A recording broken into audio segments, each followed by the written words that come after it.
It is the FTN Fast Break Podcast, Monday, December 30th, 2024, episode 33. What is going on, everybody?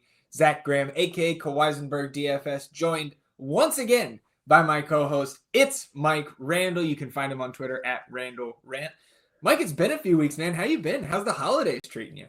It's been great, brother. Great to have you back again. Killing it as always with your props. Amazing stuff. Don't give Zach Graham time to actually stare and absorb over the holiday break, because he will come out with dominant performance, which you did, my friend. Well done. Great things on the hardwood in the NBA. Things are rounding into shape. And Zach, I would be remiss if I did not mention, I took a look at the double dribble team that I drafted with you.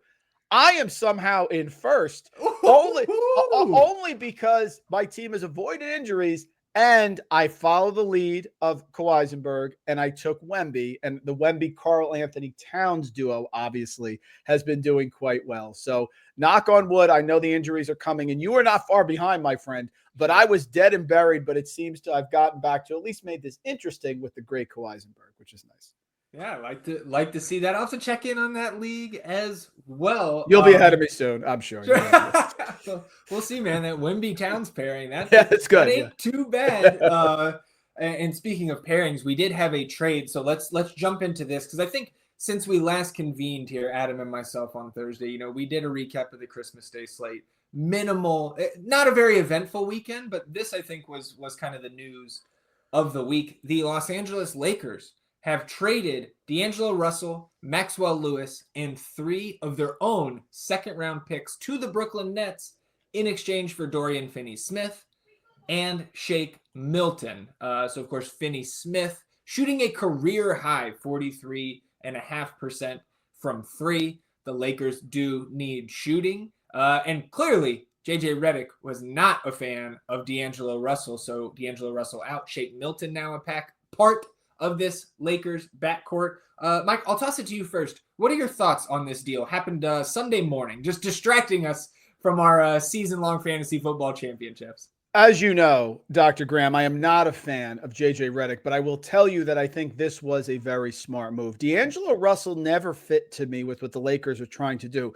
Super talented guy, can get hot, can stretch the defense, is not a great defender. And look at his field goal percentage the last 3 years, 48, 45, 41. It's going the wrong way. Has become too isolation for me. His three-point percentage is down to 33%. It just doesn't seem to fit with a team 18 and 13, a little bit up and down this year, but this trade helps them, makes them better. DFS is a winning player. You saw it with Dallas. He can defend. He can sit in the corner and hit threes. So I think this was a net positive for the Lakers here. Nothing against D'Angelo Russell. He can get hot and have remarkable games, just never seem to fit. They have AD. They have LeBron. Austin Reeves has played really well lately. It didn't seem like it worked for me. So I think this is a positive, as much as it pains me to give credit to the Lakers and JJ Redick. Yeah, and I think too, outside of I think the obvious, right? Does Dorian Finney-Smith make this Lakers team now a true contender in the West? Probably not for me, but I do think, again, kind of to your point, it's a net positive. Net positive. And it could be a really sly move if Shake Milton is able to kind of outplay Gabe Vincent, and Vincent has not set the bar high for himself this year, but with Russell out of there, you do need, this is still a team that has been hurting for, kind of true point guard play as Russell has fallen out of favor. So Shake Milton, I think, has the opportunity of his lifetime here to make a big impact on this Lakers team, insert himself into this Los Angeles rotation, and potentially get himself a bigger contract once he's up for one. And I know Dorian Finney-Smith, if we're talking contract, player option next year, $15.3 million. So I don't know whether or not he would pick that up or not. It may come down to his performance here with the Lakers. But I think I'm in agreement with you where I do think that overall this is a good thing on paper for LA. I'm a big fan, Zach, of putting people in roles. It's because I'm an old man and I grew up with the Pistons beating the Lakers way back in the early 2000s. And most basketball fans besides yourself cannot name anyone on that team besides Ben Wallace, Rip Hamilton, Taurean Prince. We can go on. But everyone had a role. And this fits better to the ancillary roles that the Lakers need their players to play than having D'Angelo Russell. You mentioned gives him a little bit of cap space, possibly too. Net positive. Is this going to put him over the hump? No, I don't think so. But it's an incremental step in the right direction. Yeah, replacing Max Christie, who has been the fifth guy in this Lakers starting group over the last couple of weeks, replacing him with Dorian Finney-Smith, you keep the shooting and you upgrade the defense. So we'll see how that plays out. On the Brooklyn side, from a wide view, I don't know I don't know how much more you're getting for Dorian Finney-Smith, but it would be a mistake for us to completely ignore the reports that were kind of flooding the NBA Twitter late Saturday, which was indicating that the Memphis Grizzlies were closing in on acquiring Dorian Finney-Smith for a package that included a very heavily protected first-round pick and either John Conchar or Luke Kennard. That was the word. But for the Lakers to come in and swoop in, it makes me think that highly protected first was like the Nets probably viewed that as something that was never going to convey, or at least for a first, right? And maybe that was going to convey, if it didn't come as a first-round pick, maybe it turned into 2 seconds. So getting 3 seconds here from the Lakers, it makes some sense to me with, again, not having the full knowledge of that Memphis package, but it did feel like the Lakers kind of saw that report and swooped in here to pick up Finney-Smith. But the Nets, I believe, my understanding, again, I like to think of myself as a salary cap expert, but with the changes with the new CBA, the second apron hitting this year, I'm pretty certain that D'Angelo Russell can be dealt once again. So maybe this is kind of a double dip for the Nets where D'Angelo Russell, you get the picks back with him, and then you can send him out for some more draft capital before February's deadline. And I would not be shocked, as long as they are allowed to by rule, to see him sent out again if there is a team that's needy in their backcourt for somebody who wants to go out there and chuck up a bunch of shots. So maybe they can't get something done in that fashion. But I do think that is something we should consider when assessing this from a Brooklyn point of view. Yeah, and Zach, listen, they have to sell tickets. Don't forget there's a business side of this. We've seen this in the other leagues as well. Starting lineup potentially for the Nets, I would think. D'Angelo Russell, Cam Thomas, Cam Johnson, Clowney, and Claxton, maybe something like that. That's a decent team. It's an exciting team. They can score. They're 12-20. I get it. You don't want to bottom out, but Russell will have the ability to put points up if he stays with the Nets in this situation. So it makes sense for both teams. I agree with you, though. I don't know if this is the final stop for D'Lo. I don't. Right, and maybe Russell does stay, because I think we should expect a guy like Cam Johnson to get sold on here before the deadline in return for, again, more draft capital than they were able to secure in this trade. I think one thing I feel very certain of is that this roster is still very much in flux on the Brooklyn side of things here. And like for D'Angelo Russell, man, like I don't know the complete map, I guess, right? I have the technology here, so we might as well pull up his player page over on Basketball Reference, but he's been with the Nets before. He's had 2 stops with the Lakers. I think he's had at least one with the Wolves and one with the Warriors. So, like, is he going to get traded to the Warriors next? Or the Wolves, rather? The Wolves actually do need some guard help there as Mike Conley begins to fade into the background. Again, still their starting guard, but, like, this is a guy who already spent 2 years in Brooklyn, right? As a rookie, 2 years with the Lakers, then his year with the Warriors, then to Minnesota, then back to LA, now back to Brooklyn.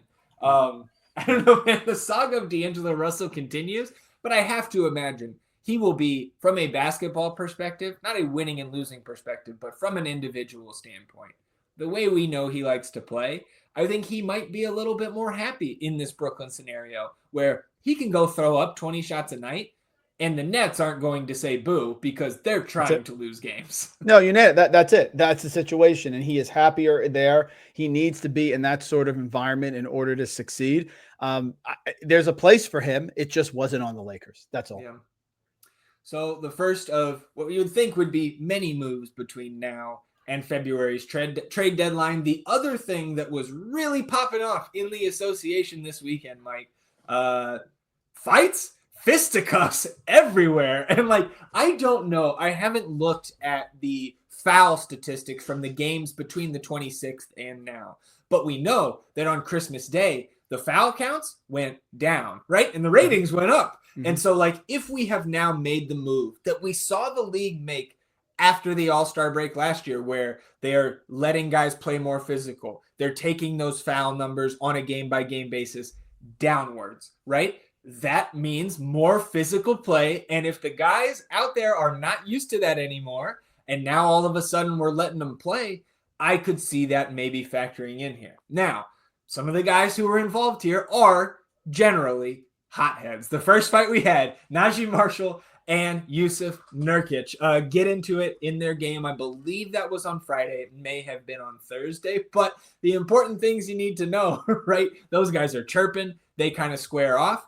Jusuf Nurkic kind of brushes Najee Marshall in the face, and Najee Marshall responds with just a full-on swing, caught Nurk in the ear. Luckily did not connect directly with his face. We would have been seeing a much longer suspension than what we got. Jusuf Nurkic actually ends up on his butt because as he's being held back by teammates, PJ Washington comes in defense of Najee Marshall and gives him a little shove. So all is said and done in that altercation, Mike. 4-game suspension for Najee Marshall, 3-game suspension for Jusuf Nurkic, and the 1 game that's already been served for PJ Washington. So it's been a while since we had like an actual fight, and this very much was one, even though we didn't get, fist to face. Several things. First, I'd like to thank PJ Washington for developing into this sort of enforcer as he tries to prove my PJ Washington greater than Zion Williamson take when they came out of college.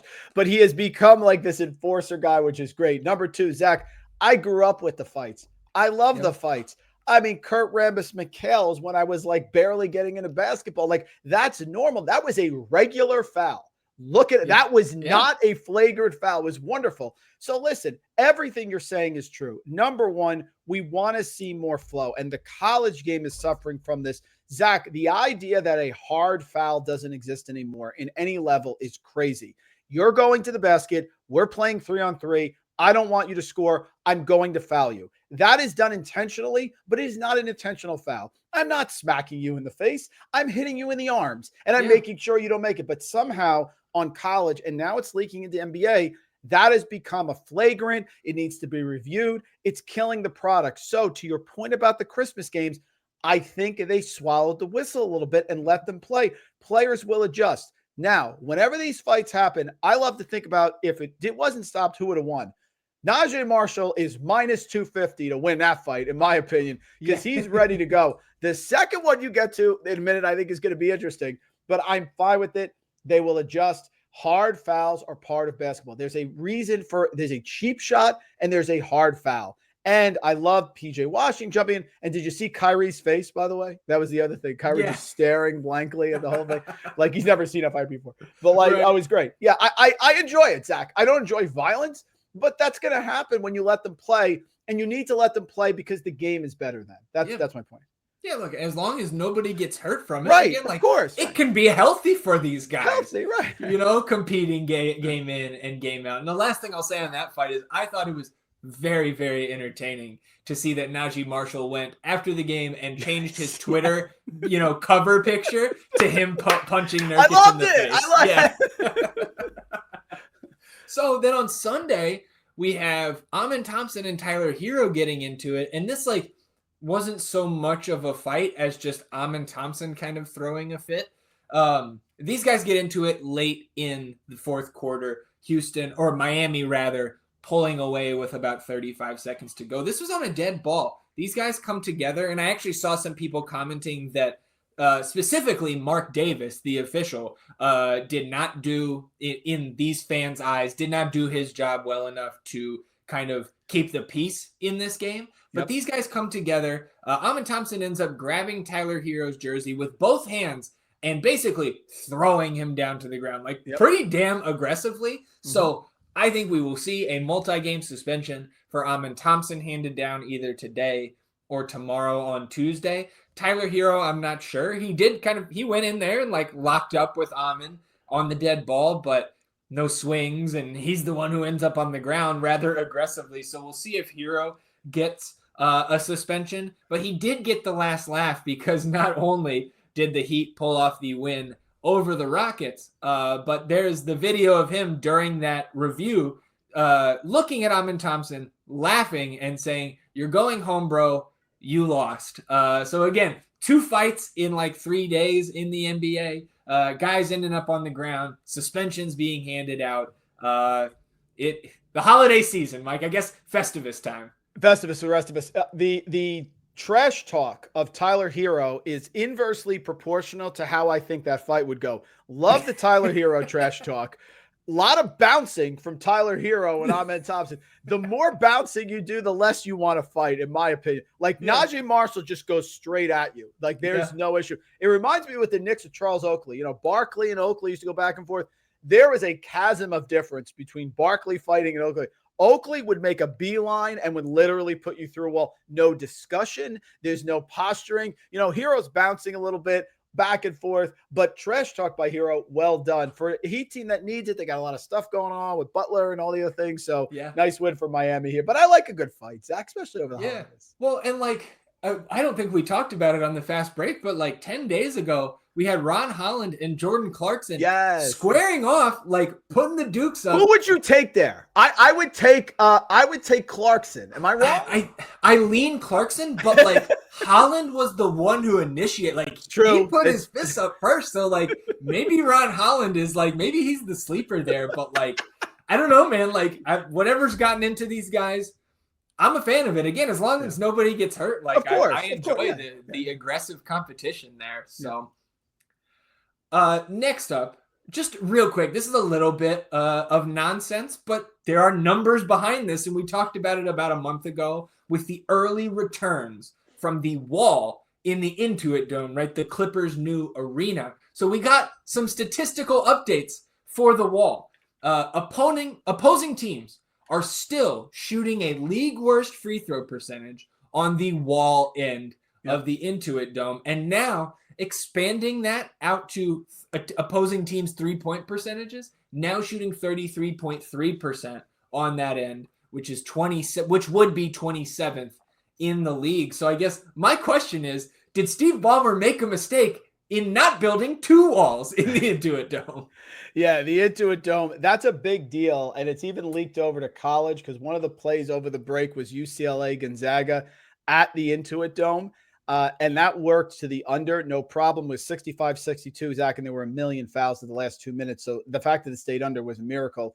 And Gonzaga, the visitor, really having a problem. 7 of 24 from 3-point range for a team that shoots really well. And UCLA, who's had some more experience or closer by, goes 12 of 24 from 3-point range. And Zach, for UCLA to shoot 12 of 24, I mean, that's the equivalent of, I don't even know what to tell you, like a hippopotamus winning 100. It just doesn't happen. But like that, so it's real. It's a big deal. It hurt him on the free throws as well. I don't know. Nembhard missed a free throw that would have tied it late in the game. I don't know if that was at the wall or not. It's a good question.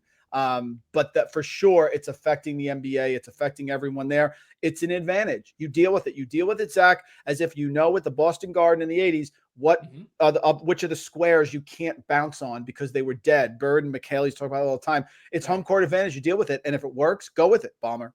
Absolutely. Yeah, 100%. Interesting to hear that the college anecdote there from games in the Intuit Dome. Looking ahead at the schedule for the early parts of this week, I guess one thing, looking even further ahead, over the next 3 weeks, we have every single day at least 5 and up to, I believe, 11 NBA games every single day. So now that we have passed NBA Christmas, we have passed the NBA Cup and kind of those bye weeks that are mixed in there, so to speak, with the knockout rounds. Now we're getting into these teams having, 4 games in 6 nights, or the Thunder are just now coming out of, I believe, an 8-game in 14-night stretch. So for us fans, it's great. I think we're going to see more and more guys taking some rests, right? Maybe we've got a little bit of ankle soreness tonight. Player A sits out, things of that nature. But from our viewing standpoint, tonight on Monday, the game that I want to tune into the most tonight is Cleveland at Golden State. Golden State still floundering a little bit here, right? They've been dropping in those Western Conference standings. The Cavaliers still, like, we maybe just as the basketball, the NBA fans as a collective around the world, maybe we're not talking enough about the Cavs because, Mike, we are now, like a third of the way through the season. The Cavaliers still have the best record in the NBA and a 4.5 game gap in the East. So out there on the West Coast, we know East Coast teams going West can be an extra little challenge. So Cavs at Warriors here tonight. Cavs 4.5 point road favorites. That's the game I'm eyeing here on Monday.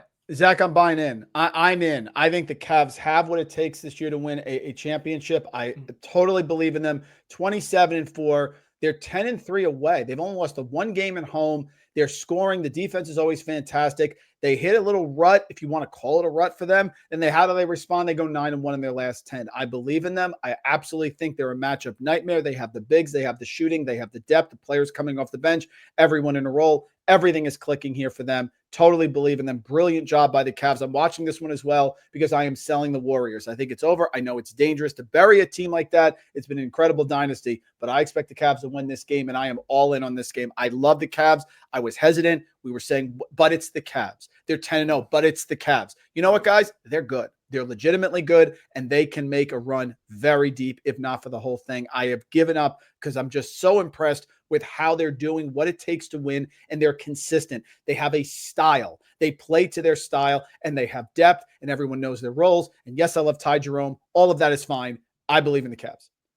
Yeah, I think now it's like, it's not, but it's the Cavs. It should be now. It's the Cavs. Yes. Like, this is one of, if not the best team in the league right now. Again, I think I would still take Boston or OKC, but they very much belong in the upper echelon here of the association on Tuesday night. There's a number of games, right? Like, I will be at Clippers at Spurs. Box seats, nice. A little humble brag. Whoa! Whoa! Unfortunate, Mike, that of course I'm going to be 4 days too early. Kawhi Leonard making his debut on the 4th of January. And so there's that game that I'll be at. Memphis and Phoenix, Cleveland, right? If we're talking about it's the Cavs, they take on the Lakers on Tuesday night as well. But the game that I really want to watch, and I will have to watch the replay since I'll be at the Spurs game, Wolves at Thunder. Give me that all day, every day. I know the Wolves have not been the team that we expected, certainly not to the standard that we were holding them coming out of last season and their postseason run that they made. But like, Wolves at Thunder, to me, that's the game of the night on Tuesday. Yeah, I agree. It is. And the kudos to the Thunder for getting through this time where they didn't have their full complement of players. Hartenstein's come back. He's averaging what, Zach? He's averaging about 30 minutes a game. He's giving you the double-doubles. He had a streak of 6 straight double-doubles broken against Memphis because they blew him out. That's the only reason he didn't play. I love it. I was shocked, and we'll get to this later, that the Thunder lost the Bucks for the NBA Cup. That's fine. But they are for real, and the players are coming in their own, and you're seeing it. They weathered the storm, and that's a sign of a great team that we can look up, Zach, after they lost some players and they were concerned, and we weren't sure how they were going to do. And you look around, they're 26-5. That is a sign of a great team. Yeah, winners of 11 straight regular season games, of course, dropped that NBA Cup title game, like you mentioned, 26-5. Now a 5-game buffer on the rest of the West. Big Wednesday slate. The one that I'm eyeing here, when the Texas Triangle pops up, I'm watching it. Mavs at Rockets. Rockets 21-11. They have lost 2 straight, but sitting just a half game out of the 2 seed there in the West. Mavericks, of course, no Luka Doncic, so trying to hold on. They are just a game behind the Rockets. So this is a big game for the standings, especially as the Mavericks try to buoy themselves without their best player. So give me the Texas Triangle matchup there. Mavs at Rockets on Wednesday. Yeah, and I love the Rockets are another team. They're like a mini Cavaliers that we haven't been able to buy into. 21-11, great on defense, 6-4 in their last 10, and have avoided those long losing streaks here. So I love me some Memphis Grizzlies, but if you look in the Southwest, the Rockets are right there. This is a good matchup. A game Houston should get. All right, let's close out episode 33 with our stock up and stock downs. We'll start with the stock downs here, Mike. So what do you got here on episode 33? Yeah, I'm disappointed with Jimmy Butler. I get the whole thing, and he certainly has earned the right to demand a trade and things like that. But, Jimmy, you were a player who had a bad sort of rap that he was quitting on teams and taking his shoes off on the bench, really found a home in Miami. And I get it. I mean, he wants to go to a contender, but it just doesn't sit right with me, Zach. It bothers me. I get it. This is the way the players are. But, Jimmy, you sort of changed the narrative on your career from a malcontent player to really a go-to late game scorer. You take an 8 seed all the way to the finals. It just doesn't sit right. I get it, but it seems like if it's going to end, it always ends badly. I get it. And it started to end badly, and it's bothering me because for a long time, that was a special group in there in Miami.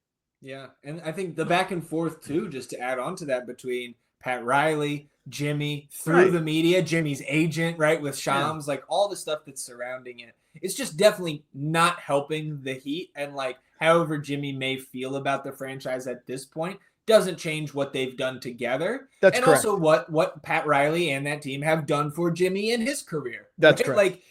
They did pay him this current contract that he's on of over $50 million next year on his player option. So my stock down is actually the Warriors. You talked about them a few minutes ago, thinking that the window is over, and they may be a team where Jimmy Butler ends up, but they're my stock down this week, Mike, because they have not been able to, and so maybe Steve Kerr is my stock down, but as an organization, they have not figured out how to make Jonathan Kuminga work. And I think that is just a big knock to this team. They have not been able to develop this guy into somebody that Coach Kerr feels comfortable with playing big minutes on a consistent basis. But you see it when it happens, when he gets the opportunity. Here's 3 of his last 4 games against the Pacers on the 23rd. 9 of 16 from the floor in his 30 minutes, 26, 8, and 4 with a block, just 1 turnover. Then down game on Christmas, just 4 of 10 against the Lakers in his 28 minutes. I don't believe he started that game, though. I don't believe he started any of those games. Plays 37 minutes off the bench against the Clippers on the 27th. I don't know, Mike, just 11 of 19 from the field, 11 of 14 from the free throw line, 34 and 10 double-double, 5 assists, 3 stocks, and then last night again off the bench against the Suns in a win, 34 points, 9 boards, 3 assists, and a steal. Is Jonathan Kuminga a max contract type of player? No, I'm not going to make that argument, but he's better than what they have figured out to do with him to this point of his career, and for that, stock down. Zach, it is a brilliant point. I struggle with players like Kuminga across every sport. I still believe, honestly, it's better when you get to the pros to be great at one specific thing, because that leads to sustained success. I agree with everything you're saying, but there's something in the back of my head that's saying if they can't figure it out, who would be able to figure it out? That's my concern. Immense talent. Love watching him play. Dynamic player. Young. I agree. It's a stock down situation, but I don't know if I'm ready to blame everyone yet, because I don't know. If he's on the Bucks, are they unlocking his potential? I don't think so. So maybe it takes a special situation. But to your point, I also doubted Chet Holmgren. I was wrong about that. So maybe you're right in that he just needs the right situation, and Golden State may not be it. Yeah, I think that's a good point. Maybe it's not a Golden State situation. Maybe it's more on Kuminga himself. But the past few games sure have been impressive, both from the eye test and in the box score. Let's close out episode 33 with our stock ups. What do you got? So stock up for me is the Bucks. And I have doubted the Bucks, and I doubted the whole thing with Doc, but they performed very well in the NBA Cup. And it has changed my mind, Zach. If the pairing between Lillard and Giannis really came together, Middleton slowly getting back in. He's missed a lot of time. Can he bring it together for the playoffs? I'm going to contradict myself, but do I think they can make a run and beat the Cavs? Yes, I do. You've put hope back in me, Milwaukee. Congratulations on a run I never thought you'd make. You have to translate it over to the regular season now and stop being so inconsistent. But I was impressed with Giannis, who was dominant. I was impressed with Lillard, who showed he could coexist, working Batman and Robin with Giannis flipping depending on late game or whatever. So stock up to me for the Bucks. I'm late on this, but of course, been a couple weeks. Great job with them winning the NBA Cup. I did not think it could happen. I picked the Thunder minus the 5. Dead wrong. They dominated from start to finish. Good job by Milwaukee. Yeah, now sitting in the 6th seed out east, right? So like the crisis to this point has been averted. Let's see how they can continue to climb. Looks like they're going to start getting these guys back. Dame returned from a multi-game absence. Last time out, Giannis practiced here this morning on Monday. He's been out 3 straight games. So they have lost 2 straight, but still, right? They were 16-12. So yes. I think a good point by you. And then I'll close it out. My stock up is just the Knicks. Like, after a bit of a slow start, they are now 22-10. They are winners of 7 straight games. They are just a game behind the Celtics for the 2 seed in the East. So, like, now looking at these Eastern Conference standings, like, we still have the Bucks and the Sixers, who are not exactly where we would have expected. And the Cavs are up in that 1 spot. They are still the surprise.